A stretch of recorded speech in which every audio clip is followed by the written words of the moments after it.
Well, we are live for another slightly gloomier edition of Eye on the Hawks podcast, post-game after the quarterfinal loss by Iowa, 60-59 final. A little bit of a disappointing finish, a couple of chances for Iowa to win that thing at the end. Maybe some people calling for some referee fouls that did not happen. A lot of that going on right now. That online right now, but we're going to recap at least what we can from this game before we hit the road tomorrow morning to get back to Iowa. So, Mike, again, first impressions from this game, anything that's going to be really lasting for you?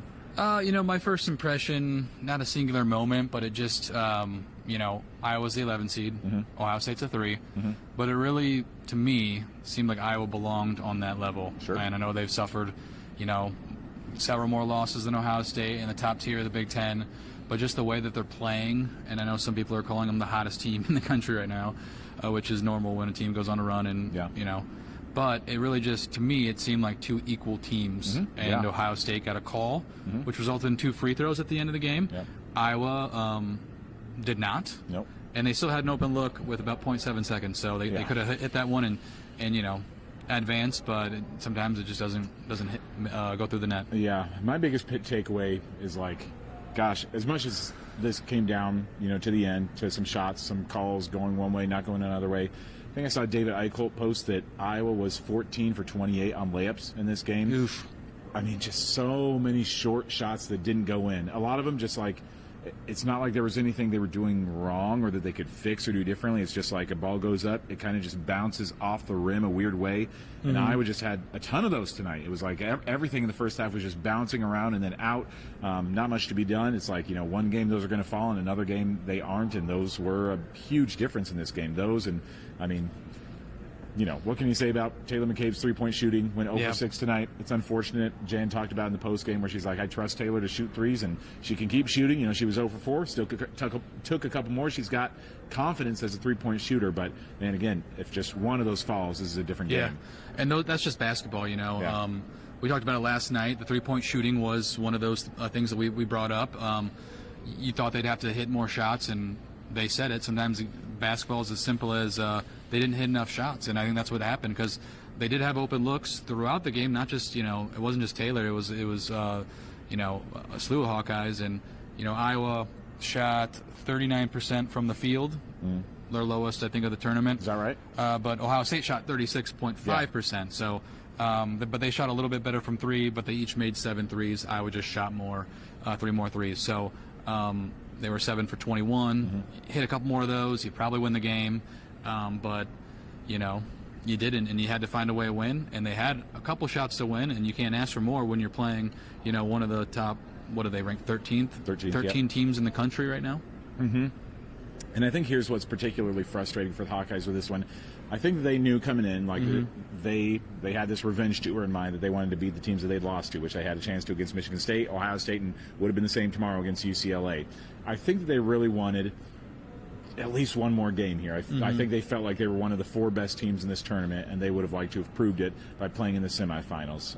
And I know they would have wanted to win every game, but I think that would have made them feel like, boy, we are one of the best 4 teams, one of the best in the country. We just beat number 13 Ohio State, and we belong as a 6 seed in the tournament. I mean, I think Jan even talked after the game about hey, if we won a few more, maybe we could have gotten a home game in the NCAA tournament. Well, a little optimistic in my book, but anything's possible. So I think that's what's particularly frustrating for the Hawkeyes is they thought that they're good enough to stick around for another day or so. I think another thing that even I was thinking after the game is they really know now that their days as a team are numbered.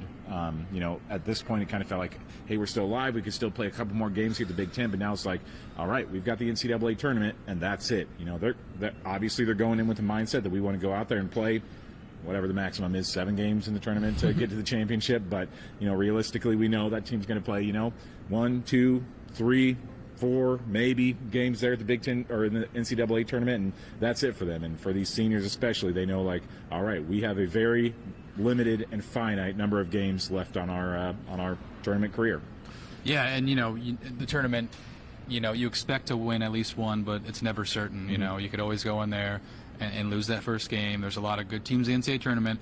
Going back to what you said about, just wanting this game, Cody McMahon, Ohio State spoke before. She says that this game is she feels disrespected by Iowa. She said that in the presser, and then on BTN on the postgame presser, she said that she feels that Iowa, treats Ohio State with disrespect. I don't see that.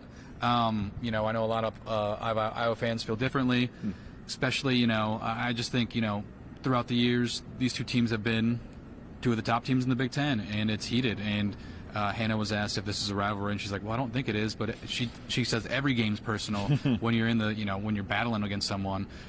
So I do think Iowa Ohio State games. I do think they get a little heated, and that sometimes we didn't really see any, extracurriculars today. But in the past, I think it's a game that each team wants to win, and a little extra, And if you're one of the viewers that's watching us live right now, feel free to jump into the chat.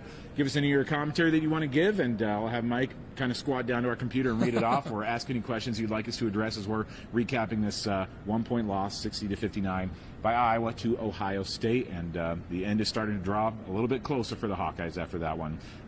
As a Hawkeye fan, do you see that in any way, that rivalry, that disrespect? I mean, do you think that that's, again, just locker room talk by the Buckeyes, or is there something there? I know the last few years it was there more so because those were like the two best teams in the Big Ten for the last few seasons. Sure. But I guess I did not realize that Ohio State would keep considering this a rivalry. If you look back on some of it mostly has to do, with the games against Caitlin Clark. I remember Cody McMahon was given a tee a couple years ago when she bumped into Caitlin. It was kind of a soft tee. Okay. You remember last year when Ohio State upset Iowa in Columbus, stormed the court. Caitlin got knocked down. There was a lot of just weird stuff going on.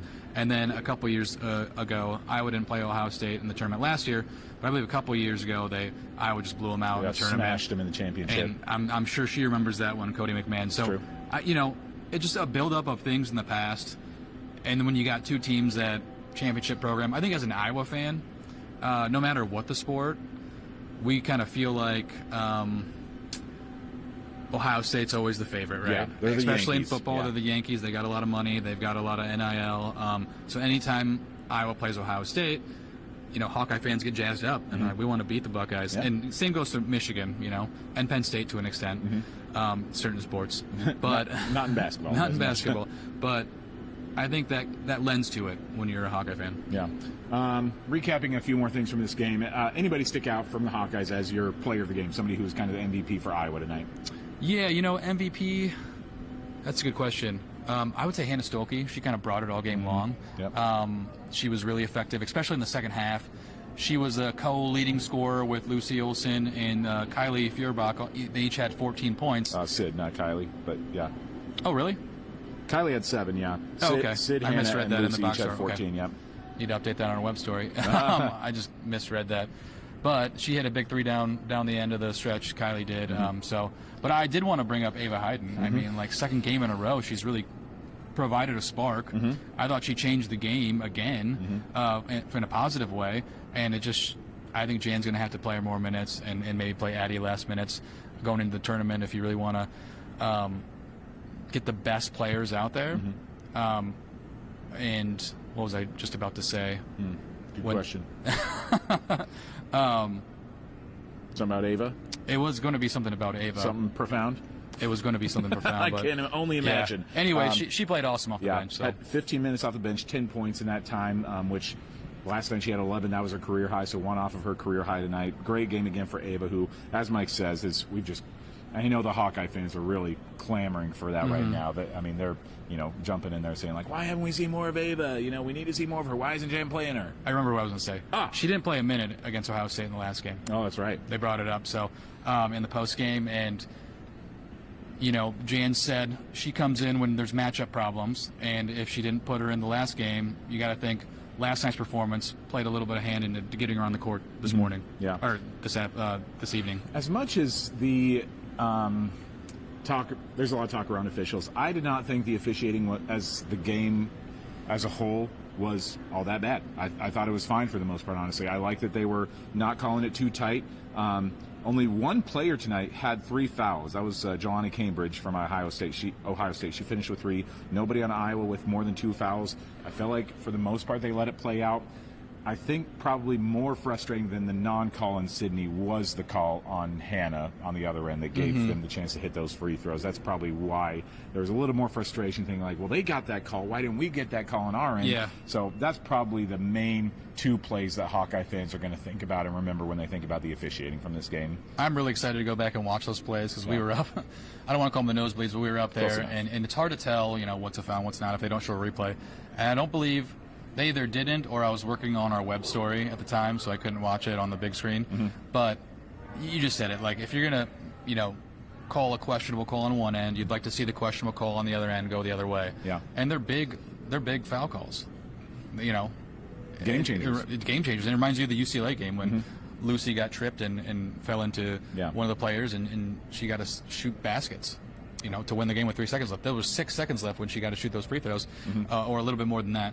But it made it difficult for Iowa to win the game when you have that lead by 1 point. I can see a question in the chat if you want to lean down and see what we've got. Anything profound to Just answer? tuned in. Can you break down the call at the end with 7 seconds left? Should Olsen have taken that shot? Should Olsen have taken that shot? Mike and I were discussing that very same thing when there were 7 seconds left.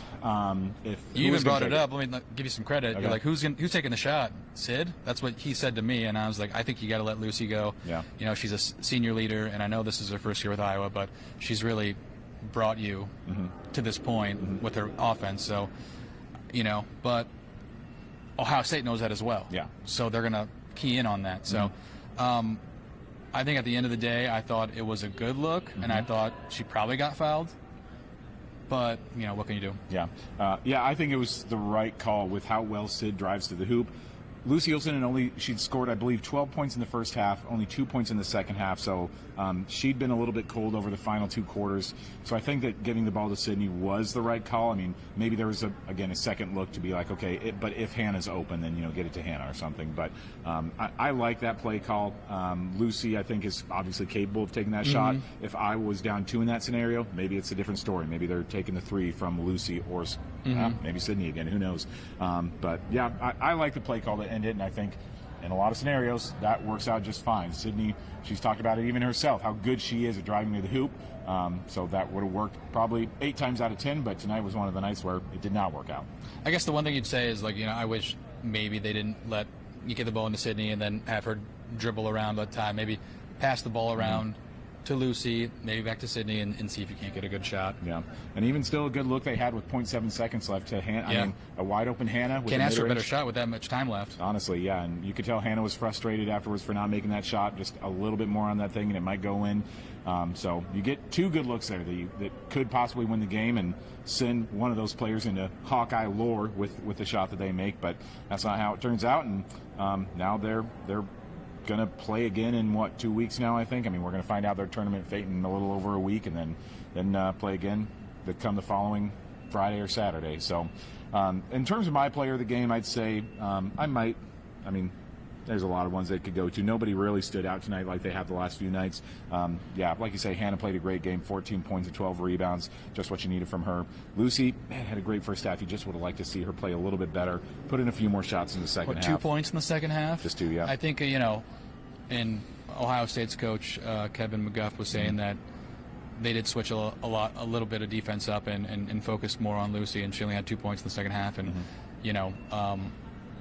you would have liked to see her get going a little bit more, but you can't dictate some of that stuff sometimes. You have to have other people score, and you were trying that. Hannah was getting going, Ava was getting going, so at that point in the game, that's kind of the way the offense was flowing. So with the way things have ended now, do you remain confident that this is a 6 seed come the NCAA tournament selection Sunday? I do think so. That's where they were in the latest bracketology this morning. They were still a 6 seed in the Durham bracket. I don't think a loss to the 13th ranked team can drop you down a spot, especially with one of the 6 seeds behind you as a Michigan State team you just beat.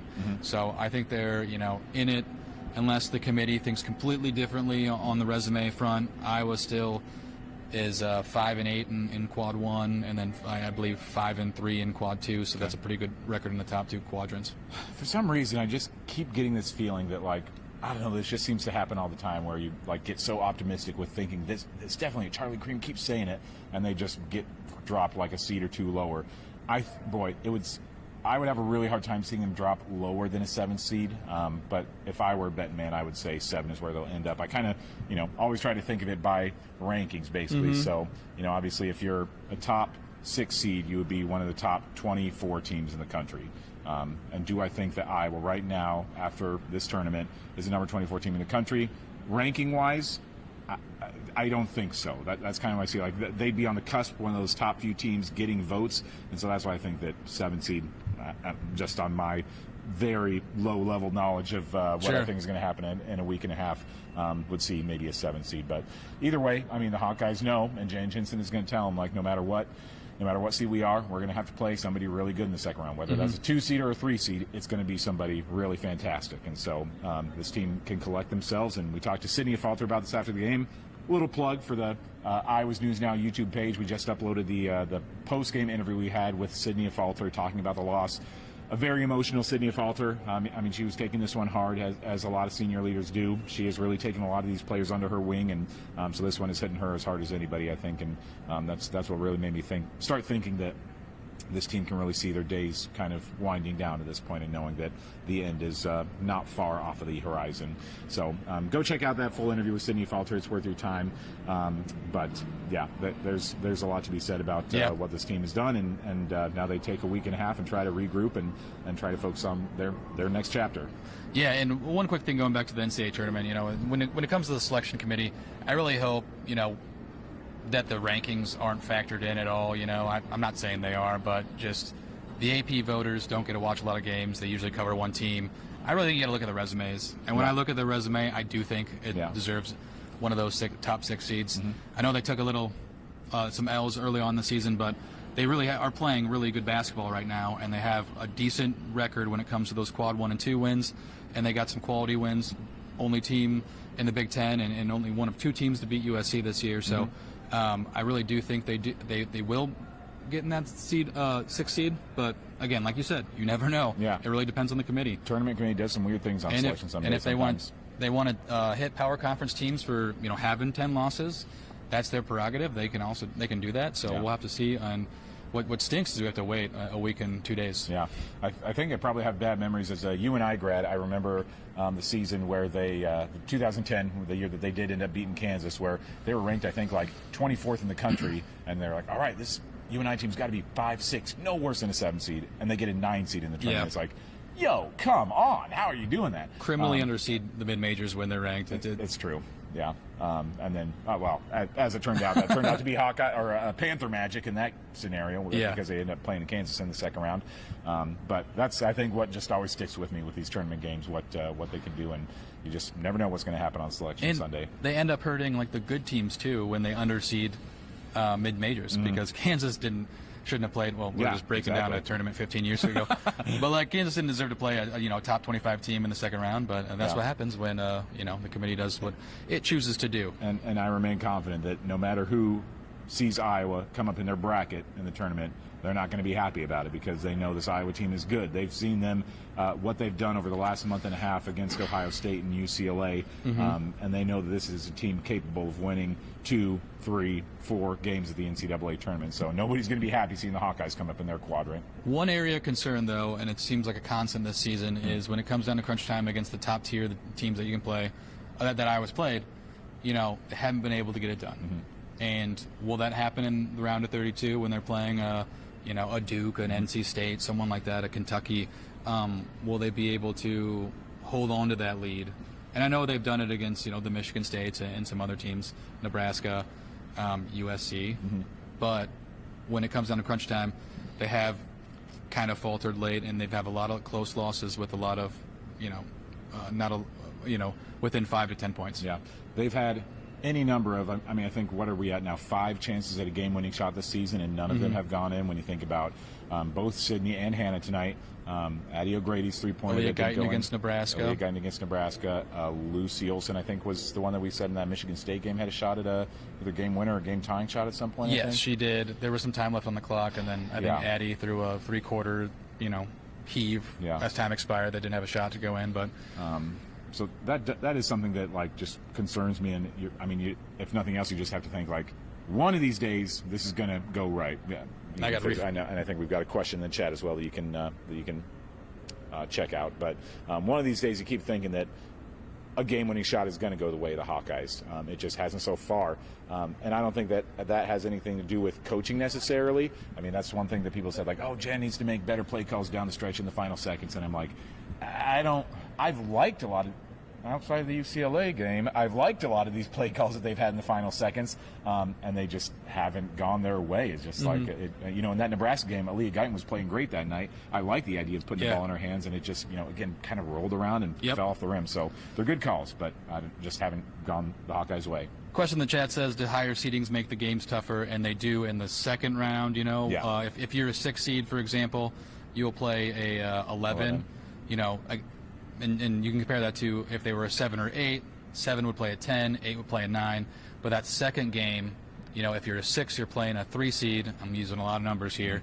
But if you're an 8, in the second round game, you're going to have to play, South Carolina, Notre Dame, one of those teams as a 1 seed. So you want to get your seed as low as possible so you can play those games later in the tournament. But yes, it certainly makes some of those games tougher. Yeah, and that's going to be what they're kind of facing down right now. There's a big difference too between you're either playing a top 8 team as a 7 seed or a top 12 team as a 6 seed, if that makes sense. And if you believe Ohio State's a top 12, 13 team, they played toe to toe. Exactly. And I don't think, sometimes when you watch a game, you're like, this team's clearly better. The other team was just making shots. I don't think that's the case because Iowa wasn't making shots. They were doing all the little things right today, and except making shots. So yeah, pretty much. And that's what we're looking at going into the tournament. And man, this is going to be a season that people are going to remember as a positive one that had a lot of really fun memories, but one that is filled with a lot of what ifs, because it's like you have that 5-game losing streak. If even 2 of those are turned around into wins, a couple of these games just go differently. That come down to one possession. Boy, they might be looking at a 5 seed, maybe hosting a game in the tournament. I mean, this Big Ten bracket would have worked out totally differently if they were a little bit higher in the standings. And so you just really have to think about, like, boy, what could have happened if just a few little things happened to go differently for this team. Yeah, and the good thing about, going through that as a young team, I know Sid, I know Kylie, well, maybe Kylie, and Lucy will be gone. But as a young team with all the freshmen, you learn those traits. So later in your career, when that happens, I think they're going to be better off going through those moments than not going through it. So very excited to see, not just the tournament, but how they play next season. With all those, we were having a chat before the game. We were giddily talking about who's the starting lineup next year, and that was a fun conversation. It'll be a fun conversation to have in the offseason, but we still got games left this year. Yeah, and we're going to get a chance to break. We'll be breaking down their tournament selection in a week, in a couple days, I'm sure. Maybe either selection Sunday or the next day. We'll be talking about where Iowa goes and what that's going to look like. Let's just kind of wrap things up by saying maybe one thing that we'd like Iowa to change up before we get going with the NCAA tournament. My biggest thing right now that just seemed to be the story again for tonight, along with the 3-point misses, was the turnovers. And really both teams were turning it over like crazy, especially in the first half. Iowa had 16 turnovers tonight. Ohio State had 14, so neither one was handling the ball particularly well in the first 20 minutes especially. But that's going to be the biggest thing. That's been the storyline with almost every Iowa loss this year, has been turnovers just kill them, and that's been the case again tonight. The interesting part about that is, when you talk about the NCAA tournament, it's all about the luck of the draw, who's in your bracket. And for this tournament, it's kind of ironic that, I don't know if irony is the right word, it's kind of a coincidence or ironic that Michigan State and Ohio State were the teams you had to play because they pressed a lot. And Iowa's struggled with the press all season against Tennessee, against Michigan State, against Ohio State. And that's where you see the turnover spike. If you can avoid teams like that in the tournament, that would be much better than if you have to play like a Tennessee again. I doubt that the committee would do that. But, one thing, and we've already mentioned it, I do think you have to get Ava Hayden on the floor more minutes and maybe have Addie O'Grady take a back seat because her finishing at the rim is just different. She's bigger. She can present tougher matchups, and she just showed it against, two of the good teams in the Big Ten that she is very good, and I'd like to see that moving forward. And she just seems more confident out there. I mean, she's just a true freshman, but I already see a little bit more confidence even than, I mean, that's been a struggle for throughout Addie's career, has been her confidence level. And that's been a storyline with her. And this year, you know, she's had some big games where she's really stepped up, but I just see that in Ava where she's going out there and she's confident that she can make those shots, that going to the rim, being a rimmer. She's, in each of the last 2 games, she's taken a big hit at the rim, falling off the floor, and she just pops right back up. And, I mean, yeah, she's a lot of fun for this team. I think that Jan Jensen has really seen something the last couple nights. I think that she wanted Ava to prove to her that she had what it takes to play at this level, and now she's proven that to her. So I think that we hopefully will see a lot more of Ava Hayden come another 2 weeks when they start that NCAA tournament up. But for now, thanks again for following along with us in this Big Ten tournament recap throughout this week. 3 games we got to cover, and it was a lot of fun doing it here in Indianapolis this season. We'll be heading back to Iowa City tomorrow, and then keep an eye on Eye on the Hawks. Of course, follow our YouTube page for Iowa's News Now. Eye on the Hawks on X. You can follow them. We'll have updates with whatever's going on with the women's or men's team. And then, of course, have a big game on Sunday. They play? Yep, at Nebraska. With a chance to play their way into the Big Ten tournament, possibly, if they end up winning that game against the Huskers. Yeah. So there's still a lot to follow with the Hawkeyes. So make sure you follow what we're doing and check out what we have coming next. And if nothing else, you'll hear from us in about a week and a half after Selection Sunday. So thanks for joining us. For Mike Howell, I'm Owen Sebring. We'll see you next time. And we're out. 25